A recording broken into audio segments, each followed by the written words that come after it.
Caramba, isso é coisa de missão impossível. Ficou legal. Eu fico imaginando, eu estava ouvindo o David pregar, e eu fico imaginando o pessoal que levou esse paralítico de manhã e não buscar de tarde. Pensa, os caras chegando, cadê o cara que estava aqui? Falou, não, levantou aí, entrou no templo e foi embora. Não, não é esse que nós estamos falando, não. É de um cara que a gente traz todo dia na mesma condição. Pois é, hoje ele encontrou alguma coisa que nunca havia encontrado antes e voltou para casa andando.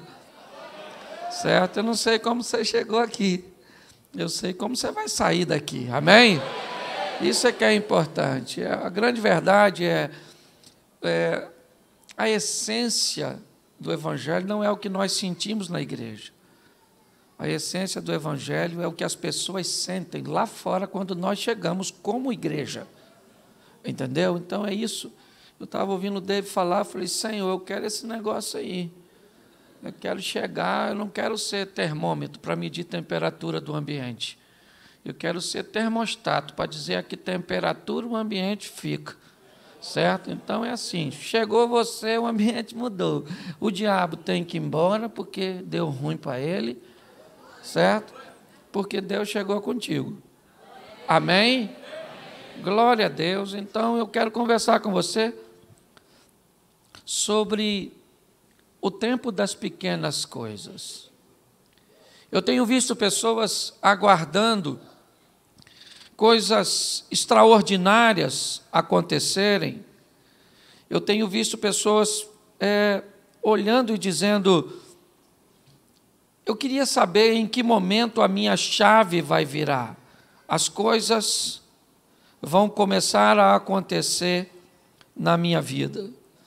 Mas elas se esquecem que as grandes coisas começam de formas pequenas.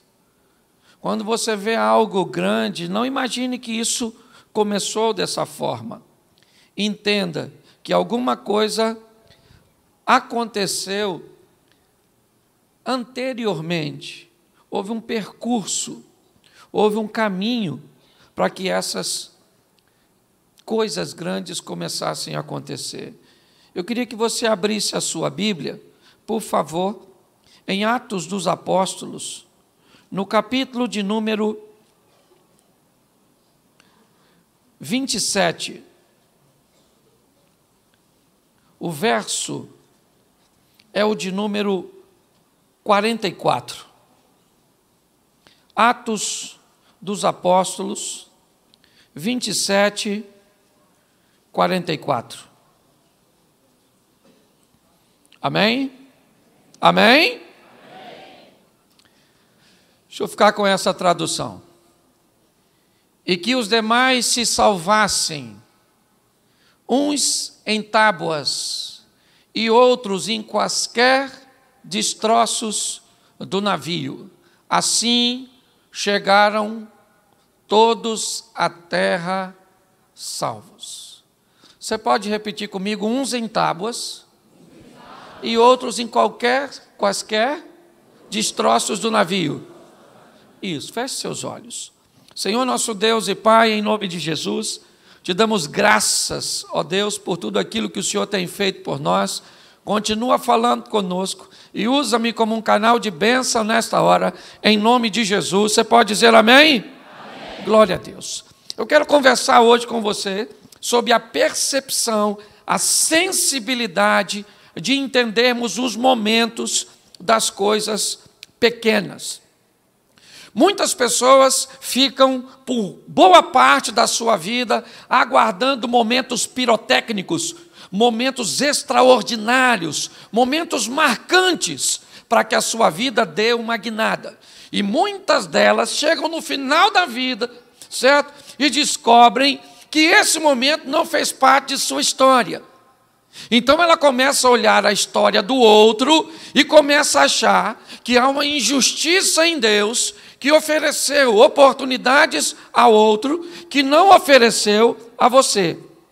Porém, Eu preciso que você entenda que as pessoas que você vê viver grandes coisas, na verdade, elas se aproveitaram da somatória das pequenas coisas e das pequenas oportunidades que vieram ao seu encontro ao longo da caminhada. Por isso que na maioria das vezes que você olhar para pessoas vencedoras e tentar retirar dela, tentar sondar dela a fórmula do sucesso, a pergunta é como? Quando as coisas aconteceram? Quando a chave virou? E as pessoas vão dizer, eu não sei, porque ela nunca virou totalmente no mesmo instante. Ela foi virando vagarosamente. Entendeu?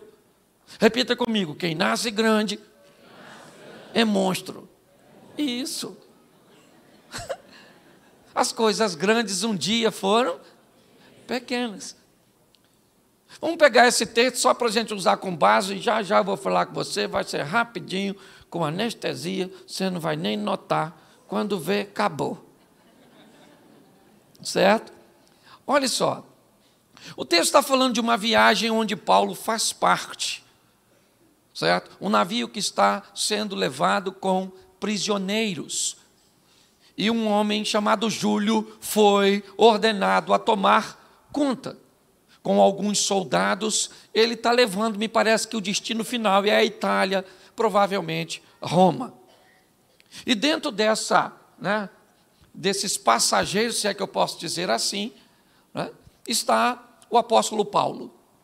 E essa embarcação vai enfrentar algumas adversidades, alguns problemas no curso. E ela vai afundar. Essa embarcação é diferente, por exemplo, da embarcação de Jonas, onde ela vai afundar porque há um desobediente. E basta jogar esse desobediente fora que a tempestade passa. Porque tem vida que afunda porque não quer remover coisas que precisam ser removidas. Entendeu? Quando nós olhamos para algumas tempestades, por exemplo, Marcos 4:35, Jesus disse, passemos para outra margem, e eles, deixando a multidão, levaram consigo assim como estava no barco, mas havia também com ele outros barquinhos, e levantou-se um grande temporal de vento, de maneira que as ondas subiam sobre o barco, e ele já quase se enchia, ele estava deitado sobre uma almofada, despertado, dizendo, mestre, não se dá que pereçamos, e ele disse, cala a boca, vento, fica quietinho, mar, o vento se aquietou, e houve grande bonança, aí disse, porque sois tão tímidos, não tem de fé, a embarcação não afundou, porque tem coisa que não vai afundar, mas tem coisa que afunda. Certo? Esse aqui foi um barco que afundou, sim ou não? Mas o texto diz que uns em tábuas e outros em quaisquer coisas do navio. Eu fico imaginando que eles jamais imaginariam que um pedaço tão pequeno, que uma coisa tão insignificante poderia ser a representação da vida para eles. Certo? Eles só foram fazer a viagem porque era uma embarcação estruturada. Mas quando isso ruiu, o que sobrou? O que sobrou? Destroço. Certo? E eles receberam a ordem. Quem sabe nadar, pula. Nada e vaza. E quem não sabe, segura em alguma coisa, flutua e vai devagar. Mas o negócio é que ninguém vai morrer. Então eu não sei o que te sobrou. O que sobrou da sua família, o que sobrou das suas finanças, o que sobrou da sua fé. Eu não sei se ficou algo bem pequenino. Eu só sei que você deve se agarrar àquilo que sobrou.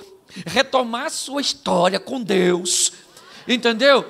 Porque a sua vida e a sua caminhada não terminou, certo? Hoje eu preciso te mostrar a importância das coisas pequenas, certo? Coisas pequenas, você quer ver? Um dia Deus falou com Samuel, Samuca, chega aí, eu rejeitei Saul, não quero mais, 1 Samuel capítulo 16 ou 17, então disse o Senhor a Samuel, até quando estará a ordem de Saul, porque eu tenho rejeitado para que não reine sobre Israel, enche o teu vaso de azeite e vem enviar-te-ei a casa de Jessé o belemita, porque dentro dos teus filhos de um rei, depois você lê em casa que eu não sou obrigado a falar tudo, escute só, preste atenção, Deus falou com Samuel, dá um pulinho lá na casa do Jessé, porque lá eu vou levantar o novo, e Samuel foi para lá, sim ou não? Ungiu Davi na presença dos seus, isso, olha só, por que não, será que o Deus de Samuel não sabe que Davi não está em casa? Sabe? Então por que mandou Samuel ungir Davi em casa se ele não estava? Não era melhor ir no campo? Sim ou não? Mas volta aqui a mensagem do moço. A autoridade começa em casa. Davi foi ungido na presença de seus irmãos. Entendeu? Olha só. E a Bíblia diz que o Espírito do Senhor se apoderou de... E ele está cheio de Deus, sim ou não? E foi fazer o quê? Apacentar a ovelha. O cara agora está cheio de Deus, foi fazer apacentar a ovelhinha. Entendeu? Não... Ser cheio do Espírito de Deus não tornou ele integrante da Marvel. Certo? Não. Ele volta a praticar o que ele estava fazendo, mas agora cheio de Deus. O que é que apareceu? Um leão. E falou, eu vou pegar uma ovelha. Davi falou, ai maluco, a ovelha nem é minha. É do meu pai. Mas o bagulho aqui vai ficar doido, irmão. Um dos textos mais bizarros da Bíblia para mim está aqui. Davi conversando com Saul, dizendo, aí veio o leão, pegou uma ovelha, saiu correndo com a ovelha. Menino, presta atenção. Leão é bicho que você corre na frente, não é atrás. Segundo, até porque a ovelha que está na boca do leão provavelmente está... Só que Davi está dizendo, se ela está morta ou está viva, não é a questão. A questão é que essa ovelha não é do leão, ela é do meu pai, e eu vou buscar ela na boca do leão. Você consegue entender isso? Ele é um garoto que parece normal, sim ou não? Mas mata leão. E depois que veio o urso? Vou pegar. Davi falou, eu não quero problema com Greenpeace, não quero nada com esse negócio de protetor dos animais. Soube do falecimento do leão? Já estou respondendo um assassinato. Vai dar ruim para tu. O urso falou, quero ver. Morreu, filho. Sim ou não? Sim ou não? Depois Davi matou um. Depois matou um. Qual foi o primeiro animal, provavelmente, que Davi matou? Não, ovelha, gente. Ele era pastor de ovelha, criava para comer, sim ou não? Um dos animais, provavelmente, que a Bíblia não diz que ele matou, mas ele deve ter enfrentado. Qual é o maior inimigo da ovelha? O lobo. Porque o cara matou a ovelha, matou o lobo, matou o urso, matou o leão e matou o gigante. Você quer entrar no cenário matando gigante? Morre. Entendeu? Aliás, José diz que Davi sabia que foi ungido para ser rei, não foi para matar gigante. Eu imagino Deus escutando Davi falando, vou encarar o gigante. Essa garotada nova, impulsos. Eu imagino Deus pensando, me dá condição de imaginar, eu sei que aqui tem teólogo, tem achólogo, tem tudo nesse ambiente, certo? Aqui, então vai criticar mesmo o que eu falar, critica, dane-se. Escute só, fico eu imaginando o Deus falando, Davi vai morrer, o Golias é experiente demais. E Davi diz o quê? Você vem a mim com espada, escudo, lança e outras indumentárias mais, mas eu vou contra você em nome...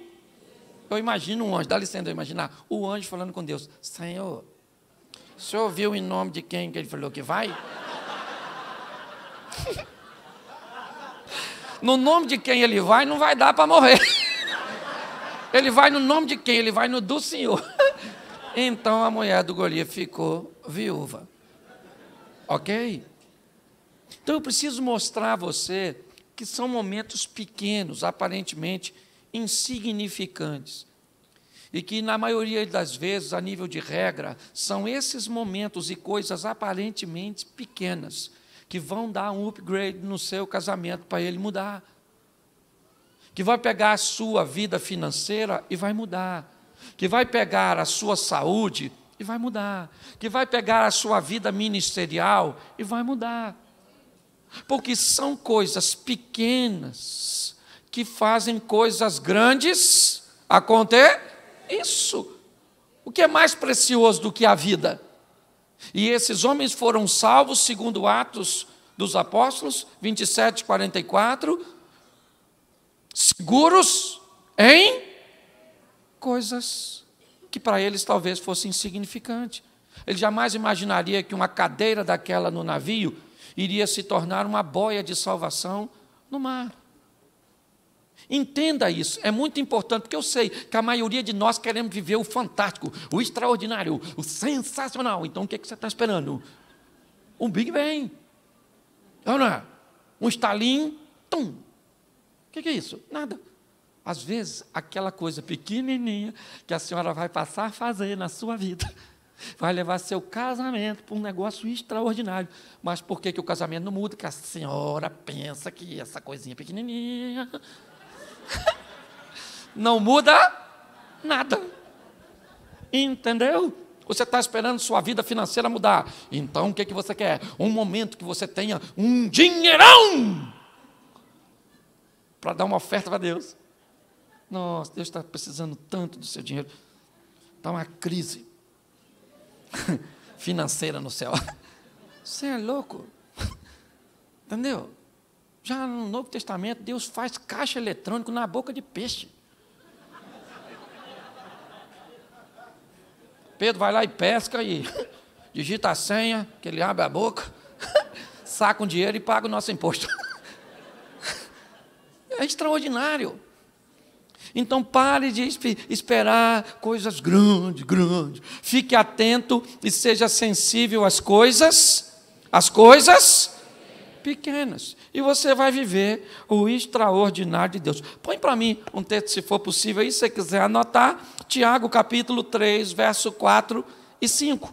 Tiago 3, 4 e 5 diz assim: vede também as naus que, sendo tão grandes e levadas por impetuosos ventos, barcos grandes, impulsionados por ventos fortes, conseguem ser dominados por um pequeno leme. Coisas pequenas governando coisas grandes. Assim também a língua, um pequeno membro que gloria-se de grandes coisas. Vede quão grande bosque um pequeno fogo incendeia. Zacarias 4:10 diz o quê? Porque quem despreza o dia das pequenas, olha só, é uma pergunta, por que quem despreza o tempo das pequenas coisas? Quem olhava para Zorobabel e toda a estrutura que tinha, era tão pequena que para reconstruir algo grande parecia impossível. Aprenda que é com pequenas coisas que você vai chegar muito longe. Pare de esperar a magnitude dessas coisas, certo? E eu vou te mostrar aqui, rapidinho, coisas pequenas e situações que, bem aproveitadas e bem vistas, e isso tem a ver bastante com maturidade, porque ficar velho é obrigatório, mas amadurecer é opcional.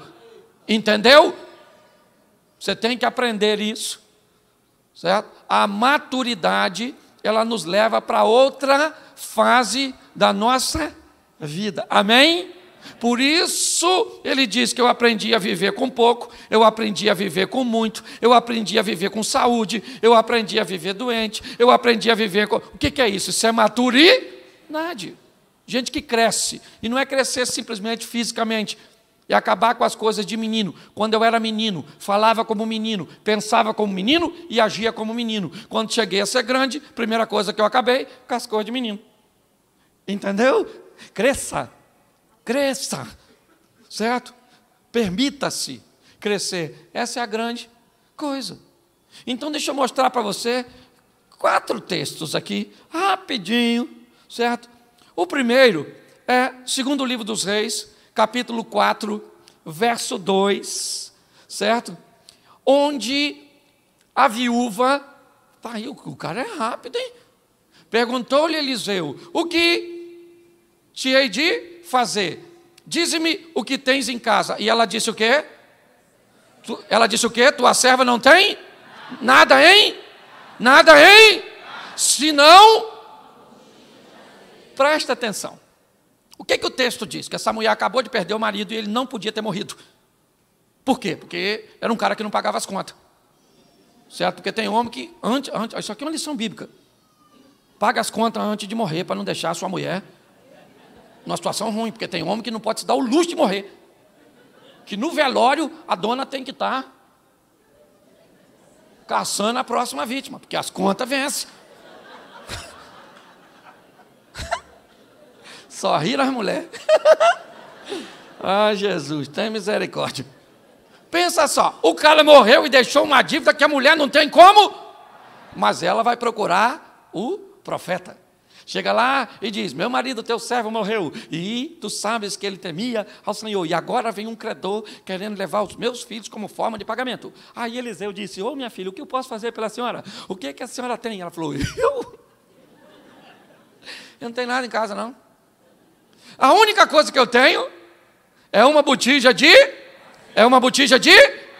Ela tinha tão pouco na mente dela, que o pouco que ela tinha se transformou em nada. Ela disse, sua serva não tem? Ela tinha uma casa. Ela tinha uma casa? Ela tinha 2 filhos? Ela tinha vizinho? Ela tinha Deus? E ela ainda tinha uma botija de...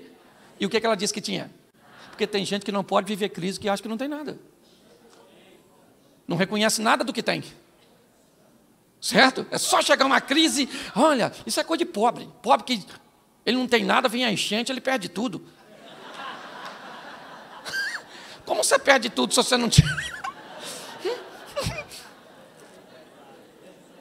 O que eu quero que você entenda é que essa mulher está olhando para a coisa, certo? Pequena e não está conseguindo ver saída. Ok? O que a senhora tem em casa? Eu tenho uma botija de... É só isso que eu tenho. Entendeu? Nada, nada além de uma botija de... O milagre dela vai ser a partir daquilo que ela... Do que ela... Pois é, querido. O milagre que você vai viver começa com aquilo que tu tem. Entendeu? Entendeu? Então coloque o que você tem para rolo. Já ouviu essa expressão? Coloque o que você tem para o rolo. Coloque na mão de Deus. Monte uma estrutura com aquilo que você tem. A mulher disse, pastor, a única coisa, eu estou numa situação difícil, a única coisa que eu sei fazer na minha vida é cozinhar. Querido, faz uns salgados, faz uns doces. É bom em quê? A dona está com um restaurante. Começou vendendo salgadinho. Entendeu? O que você tem é a matéria-prima que vai fazer você ir para onde deseja. Pare de olhar as coisas. Eliseu falou, o que a senhora tem? Ela falou, eu não tenho nada. Eliseu deve ter pensado, nada aí também está ruim. Então eu vou multiplicar por 100. Sem nada, isso aí. Isso aí, alguém fez as contas rapidinho. Isso é um negócio sensacional. Olha só. Eliseu falou, então a senhora fala o seguinte, a partir desse pouco que a senhora tem, isso vai ser a base do seu milagre. Só que às vezes, nós estamos tão ouvindo essas coisas mirabolantes, sabe, essas coisas de televisão que dá prêmio de 1 milhão, 2 milhões, essa ascensão meteora, essas coisas extraordinárias que está todo mundo esperando, coisa grande. Eu venho da roça o lema era, de grão em grão, era um negócio bom. De onde eu venho, vamos num ninho de galinha que tem 15 ovos. Nós pega quanto? 14. Porque galinha para de botar se não ficar. Sabe nada, vocês não sabem nada. Essa geração de vocês sabe nada. Pensa um negócio para ensinar sustentabilidade. A roça. Sim ou não? Extraordinário, sabe? Eu olho e são coisas pequenininhas. Hoje as pessoas ficam esperando as coisas extraordinárias e Deus está só mandando gota. Aproveita essa aí, filho. O que é isso? O que é isso? Isso não é nada. Eliseu falou, a senhora vai para a sua casa, presta atenção, pega a vasilha, vai nos seus vizinhos, coloca tudo, pega seus filhos e vai encher os negócios tudinho. A partir do que a senhora... O que a senhora tem? A senhora tem esse marido. O que é isso? Nada.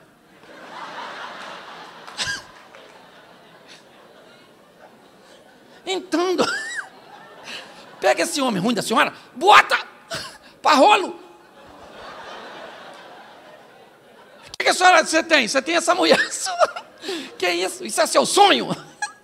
Isso é seu Jason, seu pesadelo, sexta-feira 13. O que você tem? O que você tem hoje Pare e pense, é pouco demais para você, mas coloque na mão do seu Deus. Entenda isso. Pare de olhar para o que você tem e diz, isso é muito pouco, com isso eu não vou a lugar nenhum. Sabe o primeiro carro que eu tive? Uma Brasília. Eu levava um pano com a garrafa d'água, porque bobina esquentava. E aí eu molhava o pano, morrava na bobina, para o carro andar. Entendeu? Mas, sério, comprei um Voyage cinza, à noite, chovendo. O cara me enrolou, ele estava rachado no meio, eu não vi. Levei um prejuízo desgramado. Depois troquei por um Corsa, que é apaixonado por reboque. Um dia ele parou na Dutra, em Taubaté, eu mandei rebocar para a oficina. Quando ele desceu, o mecânico ligou e ele pegou. O mecânico falou, o que ele tem, moço? Eu falei, vontade de andar de reboque, só pode.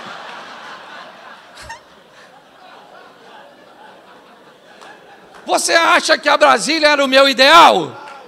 Mas era a minha realidade. Então eu fui indo de realidade. Então pega o que você tem hoje, o que te sobrou? Um pouquinho de fé, que você está tão aborrecido, tão chateado, tão isso. O que te sobrou? Esse filho que a mistura entre você e seu marido não deu certo, saiu. Esse alien, cuida desse menino, é o que você tem. Entendeu? O que você tem? Pega o que você tem. Pode ser pouco, porque foi a partir daquilo que a mulher tinha que o milagre aconteceu. Sim ou não? Sim. Então, pare de olhar as coisas. O que eu tenho? Não tem nada. Parece que o medo. Um dia, Agar, a egípcia, sai com seu filho para o deserto.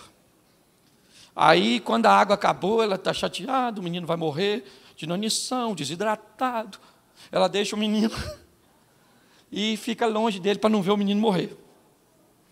Enquanto ela está lá, eu descubro que um pai, como Abraão, porque quando eu vi Abraão mandar o Ismael embora com um odre de água e um pouco de pão, eu fiquei muito chateado com Abraão. Falei, isso não é pai, isso não é pai, isso não é pai. Um cara ricão desse, manda o filho embora, no deserto, nenhum animal deu. Né? Eu acho que o que Abraão estava dizendo para Ismael era, não vá muito longe, para você continuar dependendo de mim, quando as coisas acabar, volta aqui. E Deus está dizendo, Ismael não precisa de você, ô Abraão.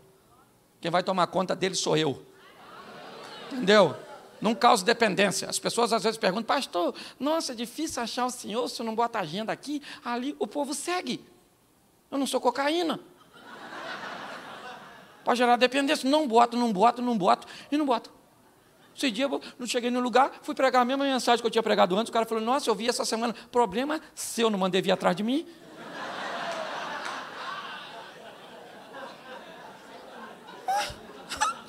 Eu vou pregar e vou continuar pregando. Nas próximas 50 pregações minhas, eu vou pregar a mesma coisa. Ele falou, então eu não vou mais. Eu falei, nossa, vai fazer tanta diferença. Escute só. Olha só, aquele menino está lá, a mulher está sem esperança, sim ou não? Sim ou não? Aí o texto diz, o anjo aparece para Agar, diz assim, Agar, por que você está assim, filha? Deus ouviu a voz do menino. E o texto diz que Deus abriu os olhos da Agar e ela viu um poço. O texto não diz que o poço apareceu. O texto sugere que o poço estava lá, mas ela não estava vendo. Porque às vezes o seu milagre está mais perto de você do que você pensa. E o problema não está no que Deus está fazendo, está nos seus olhos que não consegue ver.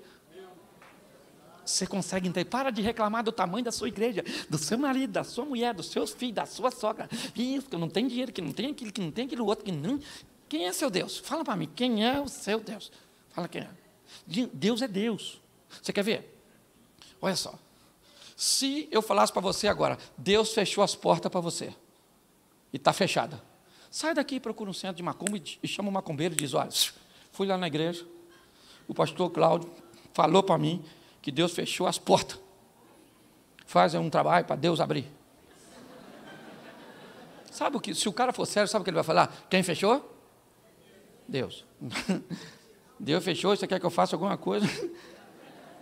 Pois é, irmão, não vai rolar não. Deixa a penosa viva. Nem vou matar o cabrito. Porque porta que Deus fecha, é só ele aqui. Agora, vai num centro desse, aí, e alguém diz que o diabo fechou as portas e vem na igreja e diz, olha, sai de lá agora. Sabe que qualquer um vai falar, chega aqui na frente, irmão, chega aqui na frente. O diabo fechou? Sabe nada, tem um chaveiro aqui na igreja. Nós temos que entender. O grande problema é que nós andamos ao lado de um Deus que é muito, e nós não entendemos que um Deus grande deixou a grandeza total para lá e para cá. Ele vai falando, toma filha, aproveita isso aí, ó, toma. Aí você não aproveita nada, porque é pequeno aos seus olhos. Aprenda. E eu deixo usar mais um texto, senão ainda tem mais uma pregação aí, eu sei. Já você começa a ter sono, porque trabalhou hoje.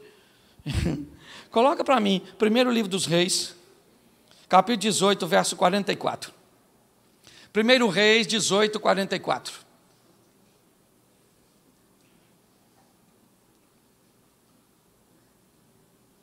Isso. E sucedeu que a 7ª vez disse, eis que se levanta do mar uma nuvem do tamanho da mão de um. Então disse Elias, sobe. E diz a Acabe, aparelha o teu carro e desce, para que a chuva não... Presta atenção, 3 anos e meio sem chover. Sabe, Elias era um cara extraordinário. E crente como nós, porque crente é bagunçado. Nós temos dificuldade, o cara viveu tudo que viveu, extraordinário, alimentado por corvo. Ele foi para lá para a viúva, voltou, caía fogo do céu para matar. O cara matou os profetas de Baal. Aí o Acabe chega em casa e diz assim, Jezabel, Elias, minha filha, matou os profetas do seu pai, tudo. Jezabel falou, o quê? Elias fez isso? Manda um recado para Elias, que amanhã é essa hora, ele está morto. Sabe o que Elias fez? Fugiu. Como? O cara mata 450 homens e foge de uma mulher. Que Deus já estava afinzão de matar. Era só Elias falar, fogo na Jeza. Ela estava morta. Sim ou não? Sim ou não? E ele está tão confuso que ele está fugindo de Jezabel para morrer, para não morrer, entra numa caverna e diz, Senhor, me mata. Deus falou, Elias, está ruim de lidar contigo, irmão. Olha só, vai lá que Jezabel te mata e eu terceirizo o serviço. Para que eu vou fazer um serviço que ela quer fazer? Escute só, porque esse texto é extraordinário. 3 anos e meio sem chover, o céu azulzinho. E Elias disse, vai chover nesse negócio aí. E fala para um garoto que estava com ele, e diz assim, eu vou ficar orando aqui, você vai lá dar uma olhadinha para a banda do mar, e ver como é que estão as coisas. Foi lá, o que tem? Está azulzinho. E agora, azulzinho de novo. E de novo, azulzinho. E agora? Agora tem uma nuvenzinha. Uma nuvenzinha não vai rolar não. Uma nuvenzinha tão pequenininha. Para um menino é uma nuvem pequena. Sim ou não? Sim ou não? Sim. Pois é, mas para Elias vem uma grande. Por quê? Porque nós estamos diante da ótica de um menino e diante da ótica de um homem. Meninos não percebem o que Deus está fazendo, porque eles são meninos. Elas são meninas.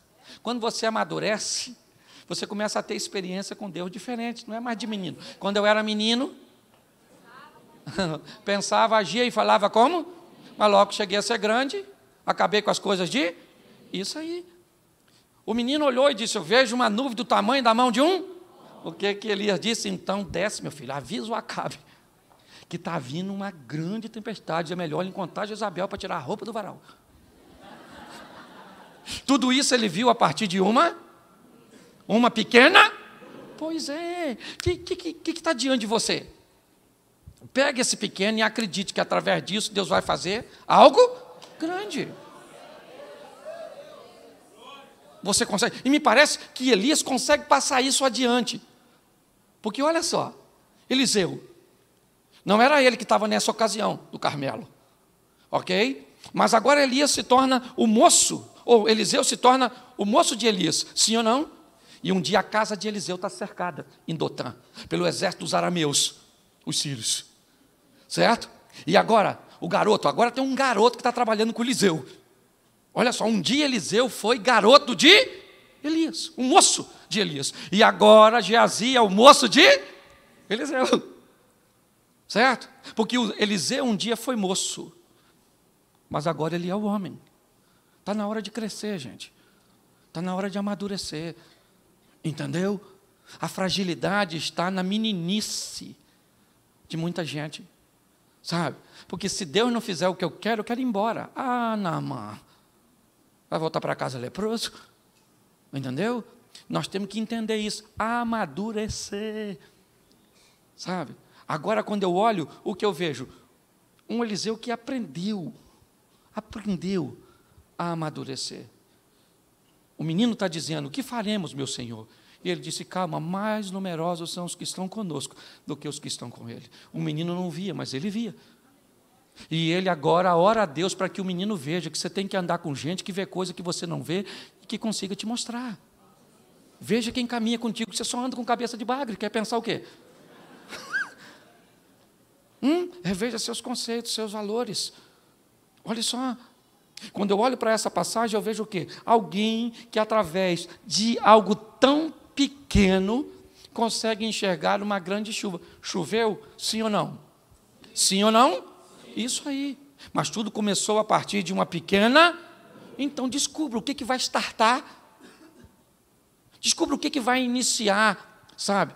A sua trajetória de mudanças, porque provavelmente isso já está diante de você. E você não consegue enxergar, porque te deram a informação, certo? Da magnitude das coisas que mudam.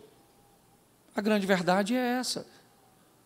As coisas mudam de uma forma paulatina, gradativa, salutar, mas normalmente bem pequenina. E por isso grande parte das pessoas não consegue encontrar o que a maioria delas buscam, que é a vida com Deus, o milagre, sabe? O agir de Deus. Por quê? Sempre estão esperando coisas grandiosas. Vá conversar com as pessoas e você vai descobrir, certo?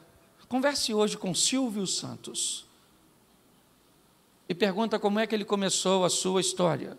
Ele vai dizer a você, eu era um camelo, sim ou não? Isso. Histórias grandes têm começo pequeno. Entenda isso. Isso não é diferente do nosso relacionamento para com Deus. Coloque isso no seu coração e descubra hoje o que você tem perto de você que pode ser utilizado como matéria-prima para levar você para onde você deseja. As pessoas olham para uma nuvem tão pequena e diz, nela não pode estar, certo? Uma chuva tão...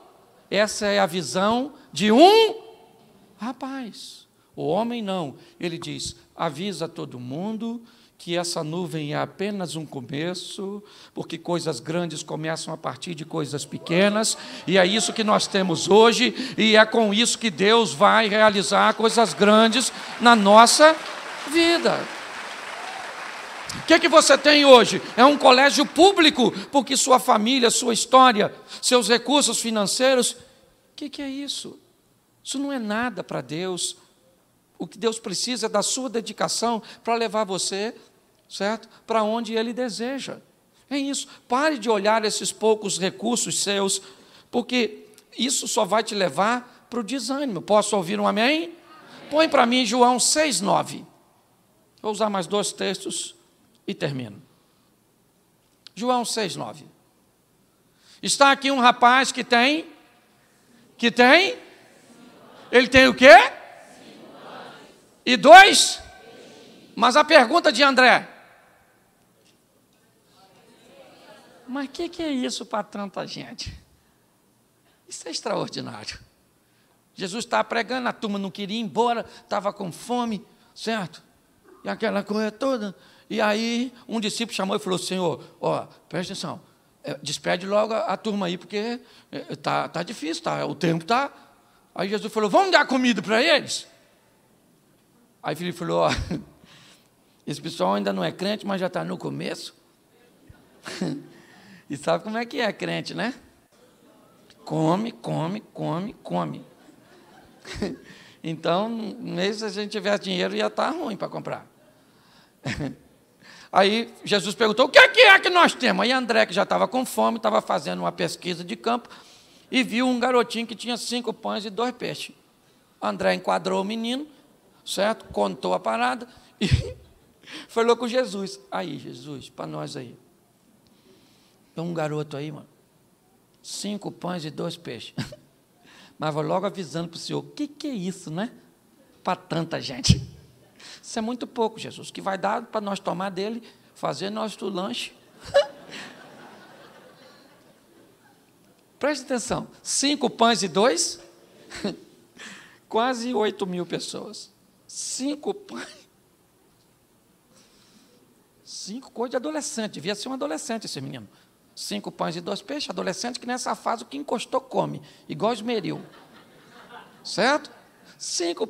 O André desanimado, ou animado porque achou o lanche, disse, mas o que é isso para tanta gente? Jesus falou, traz o pão e o peixe aí. Eu não sei o que falaram para o menino. Certo? O chefe dos crentes pediu o pão e o peixe. O menino deve ter falado, então vai, leva lá, ué. Vai comer, né? Está com fome, né? E vai deixar os outros? Sim, porque não era nada. Sim ou não? Eram 5 pães e 2? Quando o que você tem não é o suficiente, aprenda a deixar Deus agir. Certo? Eu imagino que Jesus falou, agora, gente, nós vamos dar a receita para McDonald's. O primeiro McFish da história. O pãozinho com peixe. Vamos embora, rapaziada. Serve todo mundo. Jesus.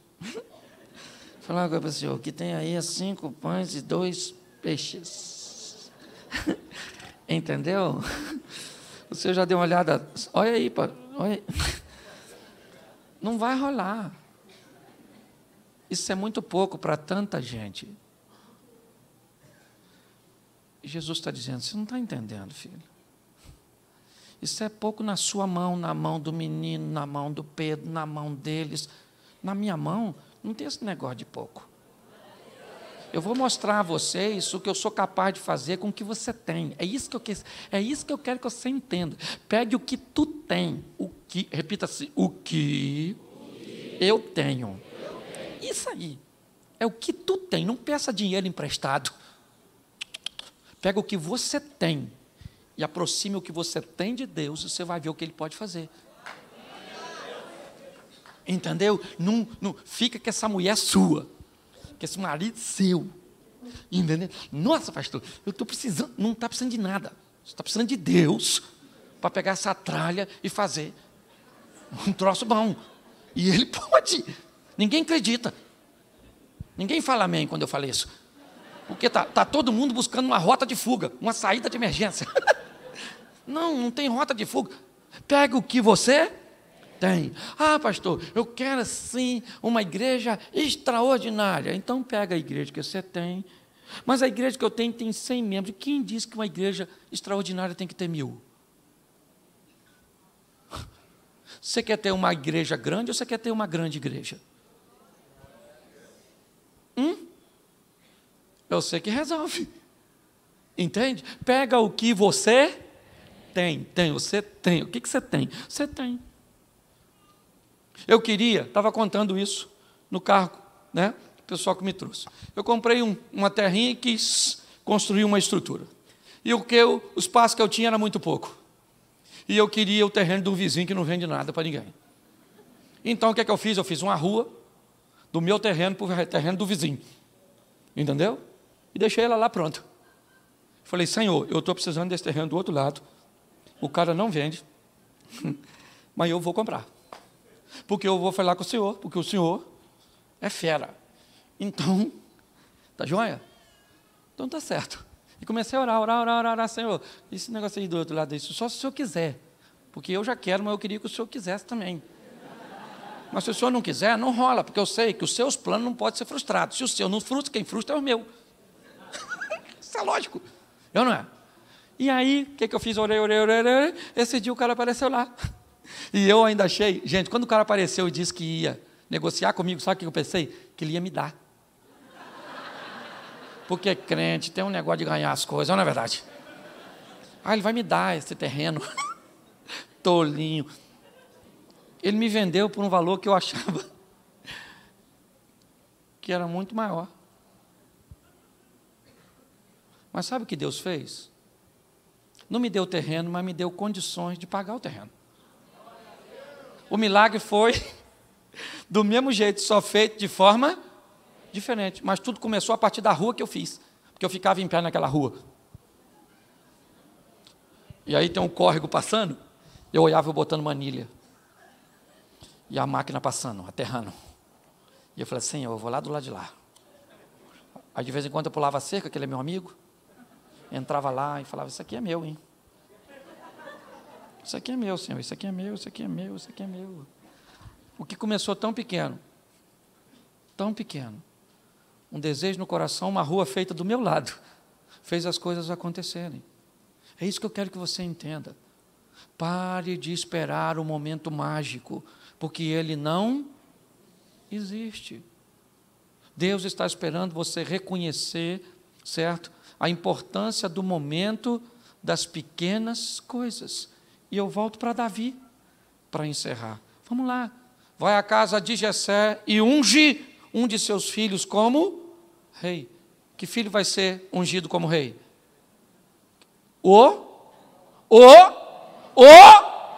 Pois é. Vamos lá. Deus vai liderar uma revolta contra os midianitas, ou sob a pressão dos midianitas, através de Gideão. Gideão diz para o anjo o quê? Minha tribo é a menor. E eu sou o menor da minha? Como se Deus tivesse problema com recurso. É isso que eu quero deixar para vocês hoje. Se você for ouvir a história desses homens que estão aqui, e de muitos homens aí que estão me ouvindo, que hoje você considera como grandes, como pessoas influentes, como pessoas realizadas, pergunte como a história desses homens começaram. E você vai descobrir que a partir de coisas pequenas, que grandes coisas acontecem.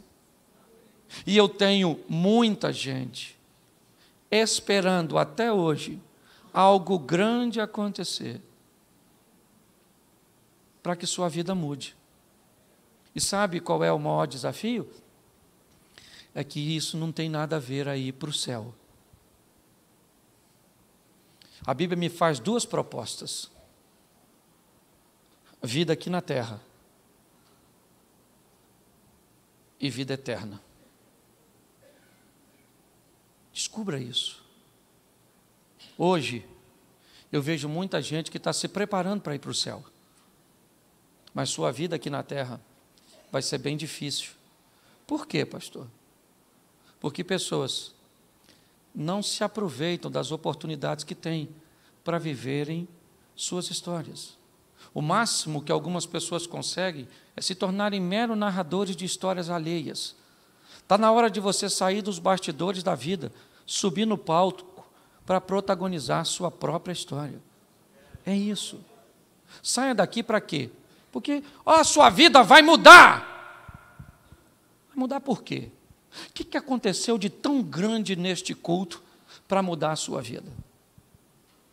Porque é isso que você está esperando. Um momento extraordinário. Pois é, querido.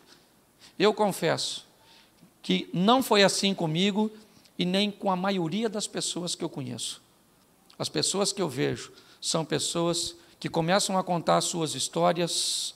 Você vai vendo, as coisas vão se avolumando. Sabe aquele desenho animado onde uma pequena bola de gelo caía e à medida que ela ia percorrendo o seu caminho, ela ia encorpando. Então a vida é assim. Saia daqui para aproveitar o que você tem a sua realidade para alcançar seu ideal. Eu posso ouvir um amém? Amém. Você pode ficar de pé? E fala para quem está do seu lado: o que você tem é pouco, mas é o que você tem. Seu marido não é o que você queria, mas é o que você tem. Sua mulher podia ser melhor, mas é essa aí mesmo. Feche seus olhos agora. Pode fechar que ninguém vai pegar nada seu, não. Mas se tiver algo de valor, segura. Sei lá quem está aí. Feche seus olhos. Senhor nosso Deus, que nossa mente nesta noite entenda o valor das pequenas coisas. Que nós possamos absorver a dinâmica do crescimento, da maturidade. Que possamos entender que é através do casamento que temos que vamos ter o casamento que desejamos. É através dos filhos que geramos que seremos capazes de transformá-los nos filhos ideais. Senhor, que possamos ver a nossa história crescer, porque o processo do crescimento traz consigo a maturidade para aqueles que o aproveitam. Nós, como igreja, temos tanta fé, ó Deus, para irmos morar no céu. Sabemos o que o Senhor fez por nós através de Teu Filho Jesus. Porque foi tão grande ver um Deus assumir a forma de homem e dar sua vida. É entender que a história foi contada por algo tão grandioso. Mas mesmo assim, o Teu Filho nasceu num lar tão pequeno, num lugar tão inesperado. Cresceu e desempenhou o seu propósito. Ensina-nos, ó Deus, a entender e não desprezar o tempo das pequenas coisas. Ensina-nos, ó Deus, a não negligenciarmos este período, porque quem não é capaz de entender o tempo das pequenas mudanças, jamais será capaz de lidar com as grandes. Guarda o nosso coração, Senhor. Continua conosco nesta caminhada e que sejamos testemunhas, que sejamos propaganda do que o Senhor é capaz de fazer na vida daqueles que andam contigo. Eu te louvo por tudo, Senhor, e te agradeço, e que essa mensagem não se perca. Fixa, Senhor, que essa mensagem fique presa. É o que eu tenho. Eu já tenho perto de mim o que eu preciso, o que vai me levar para onde eu desejo estar. Te louvamos por tudo, Senhor, em o nome de Jesus. Você pode dizer amém? Que Deus abençoe. Pastorzão.